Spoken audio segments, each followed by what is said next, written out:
You are now about to witness the awesome crushing might of the Eugene S. Robinson show. What is it again? What is it? I can't remember. Oh, yes. Stomper!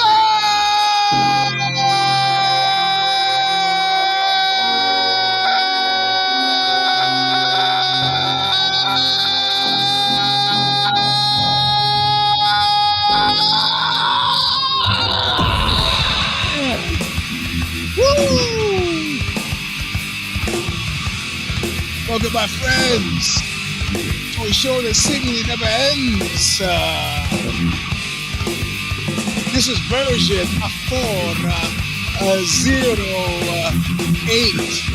Eugene S. Robinson Show Stomper. I'm your host, Eugene S. Robinson, the man with the hair. Singing us in, as always. Yeah, there you go. Stigmata. Call it a just. I'm Riley Sing the Storm, as he has every single week since 2007. Still available. What? The song? Get Your All or Nothing? Yeah, still available. From Revelation Records in Huntington Beach, California. Huntington Beach, California, where they shoot you to death in a nightclub. Yeah, that would. Hit your car with a hammer and run your made-up program out of town on a rail to open up a substandard restaurant in Central Florida that will inevitably fail. But listen well. Actually, it's from the Clockwork Orange. He says very well. Which, of course, is where the example is from. Less than 30 seconds, fair use. Larry Lessig, look it up. I'm on my way back nowhere. I took my time with it, but I could not see too clear. I'm taking a real good look at you. I'm taking a real good look at your face. But being paid back always nothing. All right. So there's confusion afoot here. You'll notice the usual shadow of darkness that he usually covers. I didn't realize when it happened, swept out from under me. It's just like, it's really sort of wonderfully indicative of Spanish culture that there was no whole big deal made about daylight savings time. One, because today is Sunday, it's Easter Sunday, so nobody's doing shit, even more so than they usually don't do shit. Moreover, to recover from Easter Sunday, they take it off work tomorrow. It's great. You know, it's like that Sicilian apartment building that my buddy has been watching get built for 17 years. Say, look, if we finish it, we don't get paid. Yeah, you know, and I'm reading about that there's a international right-wing news media where they talk about, oh, Spain is having unemployment. I don't see anybody here who's bothered by unemployment. In fact, during my time here, I've seen 3 homeless people. And one is a guy I just keep seeing all the time because he goes the same places I go. And I'm not even sure he's homeless. Like, he's not laying on the sidewalk. He's actually walking around. So he's a beggar, right? He's not even a bum. Bums in the 1970s New York definition are men committed to a life of wine. And they're usually pretty fucking stationary. This guy, I see him, not collecting cans, the difference is the homeless here, the 2 or 3 that I've seen, don't seem to be mental patients. And, you can sleep on the beach here. It gets kind of cold, but so I don't know. So I am bamboozled because the 29th is today, and it is daylight savings time. So I guess I can figure it out much more easily than before. I can never figure out spring forward, fall back, spring forward. I can never figure it out. So yeah, Palm Sunday. Yeah. This is not Easter Sunday? What? Well, hold on. That would explain why I didn't know that they didn't. I didn't. I was like, where is Ash Wednesday? I didn't see people with the dirt on their heads, and then Maundy Thursday, and then Good Friday. Palm Sunday is when Jesus walked somewhere and walked over palms. April 5. Fuck it. Okay, that makes some sense. All right. Well, anyway, daylight savings time because the phone does it automatically, the computer does it automatically. I've been discombobulated all day. In any case, I don't know what time is it where y'all are. Let's see. I'll look at my handy then next week, Easter Sunday. Okay. All right. So it's early. This is earlier than I've done the show. It's 10:30, around 10:30 in California time. Perfect. Whatever. Yeah. So they never knows the holidays. I don't, man. Easter has never been a big time for me. I'm just not, But it's good because the kid was moaning and groaning about Easter eggs, and I was like, "Hey, kid, you got eggs in the refrigerator." So now I don't have to be a bad dad. I can actually, hide around this 8,000 square feet we got here. Hide eggs around for the kid. So anyway, that's why there's more light here than usual. And that's why I haven't done my hair. I haven't.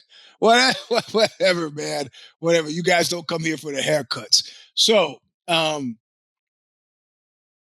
let's see. I was supposed to do something. Oh, yeah. On If the Shoes Fit last night, I said I was going to tell this outre sex story on this show instead of telling it on If the Shoes Fit, but I couldn't stop myself. And it was well worth telling it on If the Shoes Fit. Like Alexi would say, yeah, in college, I got so used to being the crazy guy.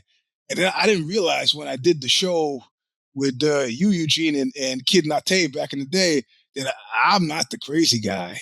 And I go, not on this show either, buddy. And so, John was like on the edge, and I just had that urge to kind of go, yeah. So I told the outre sex story at the end of If the Shoes Fit last night. I just cut to the punchline. It had to do with a remote control jammed in an anus. It was requested. It wasn't like you just ran up on somebody and jammed the thing up their butt. They said, hey, stick that remote control up my butt. So that was the punchline. And at the end, John was just like, man. It reminds me of a time at jiu-jitsu where I told the story about the tapeworm. It wasn't my story to tell. It was Jamie Stewart from Juju, his story to tell. He wrote it in his memoir. But the guy who I told it to at jiu-jitsu, he walked off the mat shaking his head. He grabbed his bag. I thought he was actually going to leave the gym, and he was shaking, muttering under his breath, I don't know why I even train here.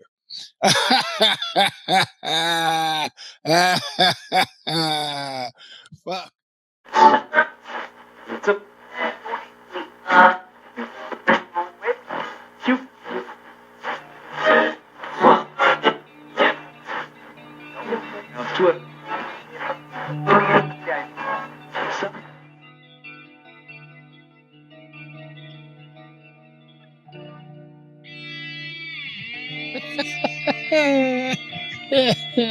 Oh man, yeah. Any cultural revolution, I never would have made it through that net. The ones where they killed everybody who wasn't a laborer. I'd have been killed anyway. The kid's sleeping, so I'm not going to scream. This is version 408. Still, also put in your brain pan something to think of when we hit 500. I'm gonna do something special. I don't know what, but right now I'm gonna go. Yeah, DAWs. I remember that. No, more Tiger Woods is more the archetypical Stafford guy. But listen to If the Shoes Fit. If you subscribe, you can get the end of the show. It's up on my Facebook page as well. You can see it there, and you can hear the outre sex story about the remote control. Because I'm not going to repeat it anyway. No, I'm not going to scream. Let's end the show on a quiet note. Look what you made me do! Fuck.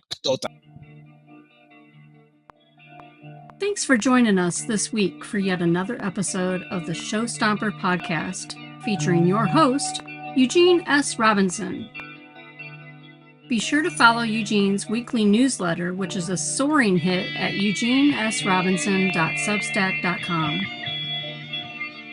If you're still on Twitter, he's at Eugene S. Robinson.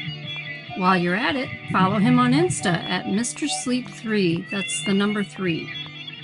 For more episodes of the show that seemingly never ends, go to showstomper.substack.com and become a subscriber today.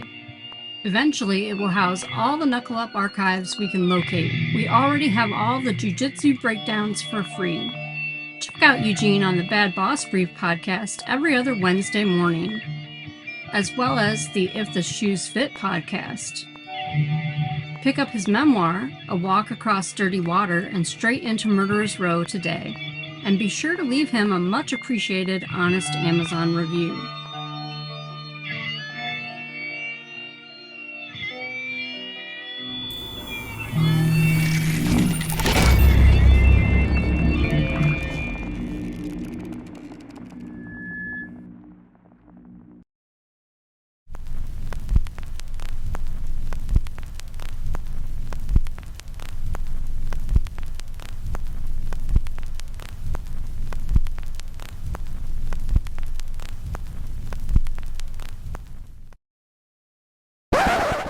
Hey, are you still there?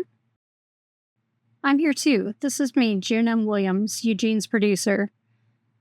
The Show Stomper has been produced by Original Designs, owned and operated by me, June M. Williams. I provide Eugene with videography, original show graphics, motion graphics, show logos, podcast syndication, social media, and more. I can be reached at originals@gmail.com, spelled ORIJUNELS @gmail.com.